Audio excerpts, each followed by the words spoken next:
Monsieur Tetika, votre réaction après avoir suivi ce dossier? Justice à deux vitesses, à double vitesse. Oui, vous savez, c'est pas seulement au Congo qu'on dit ça. Hein. Vous savez, on est dans les sempiternels problèmes qu'il y a toujours, les liens qu'il y a toujours entre le pouvoir judiciaire et le pouvoir exécutif. C'est partout comme ça. C'est-à-dire, quand même que c'est déconseillé. Quand l'exécutif... Mais comme c'est partout, il faut accepter. Non, c'est-à-dire que malheureusement, on a ces problèmes un peu partout. Et maintenant, ça doit nous pousser à réfléchir.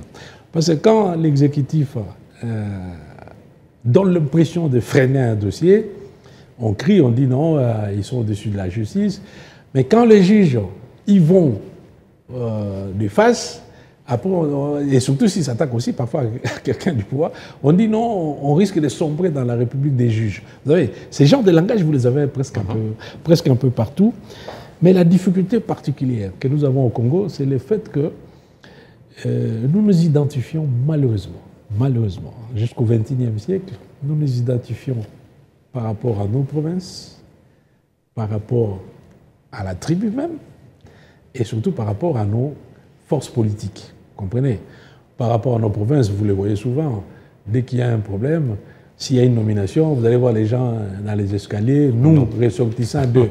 Si c'est une attaque, nous décidons que nous ne laisserons pas notre fils. C'est-à-dire en ce moment, et ça c'est un problème.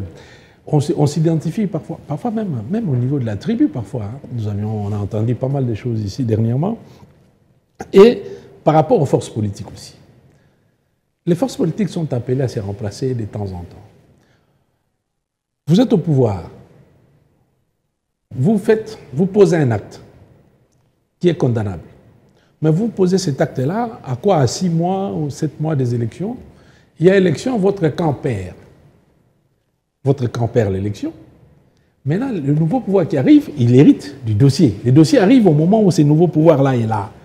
Mais dès qu'on va essayer de dire que non, qu'on engage une instruction contre la personne, non, c'est parce qu'il n'est pas de ces camps politiques. Donc, il y a un vrai problème. Et comment y remédier? Bon, il faut qu'il y ait une prise de conscience collective, que les gens soient responsables. Quand vous avez posé un acte, n'allez pas appeler les gens de votre province pour venir vous défendre, ou les gens de votre parti pour venir vous défendre. Soyez honnête, dites que bon, j'ai commis un acte, je paye par rapport à l'acte que j'ai commis. Mais quand bien même qu'on voit dans les chefs des juges des comportements qui frisent une sorte de complicité avec ceux qui sont au pouvoir. Il y a cette tentation-là, c'est un peu partout dans le monde, hein. Il faut bien que les gens réfléchissent à 2 fois. Il y a cette tentation-là, pour les gens de la justice aussi, d'essayer de faire plaisir, de plaire un peu à l'exécutif qui est en place. Ça arrive, ça n'arrive pas qu'ici, donc ça arrive souvent. Donc c'est un vrai problème qu'il faut résoudre. Mais aujourd'hui, ici chez nous, j'ai entendu l'autre jour, il y a eu un réquisitoire contre le ministre de la Justice. Exactement. Celui-là, il est au pouvoir, il est du pouvoir. Donc maintenant, dans ces cas-là, on va dire quoi? On va dire quoi?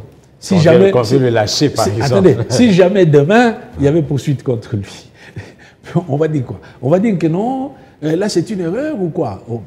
Non. Moi je pense que ces problèmes ici, tant que nous allons continuer, donc il y a déjà les problèmes, donc je répète, il y a toujours eu un problème entre les liens entre l'exécutif et les judiciaires.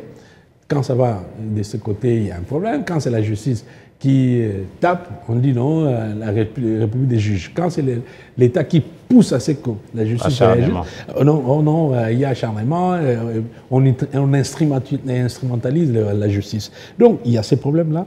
Et puis, nous, en interne, nous, Congolais, nous devons vraiment parer à cette situation qui fait que nous continuons, nous, au lieu que nous nous identifions au Congo. C'est-à-dire que si moi, on m'appelle, moi je dis je suis Congolais. C'est pour ça que moi, même les histoires de cartes d'identité, là, moi je préfère que ce soit comme ailleurs. On ne peut pas mettre dans une carte d'identité originaire de Bandundu. Non, Congolais tout simplement. Pour qu'on sorte un peu de cette histoire-là. Parce que sinon, nous continuerons toujours à nous identifier par rapport aux provinces, par rapport à la tribu, par rapport au pouvoir politique. Et là, ça pose un vrai problème. Donc il faut une prise de conscience collective et puis une responsabilité des gens qui sont condamnés. Monsieur l'analyste politique Hubert Tetika, député national honoraire, c'était un plaisir de vous recevoir sur ce plateau. C'est moi qui vous remercie.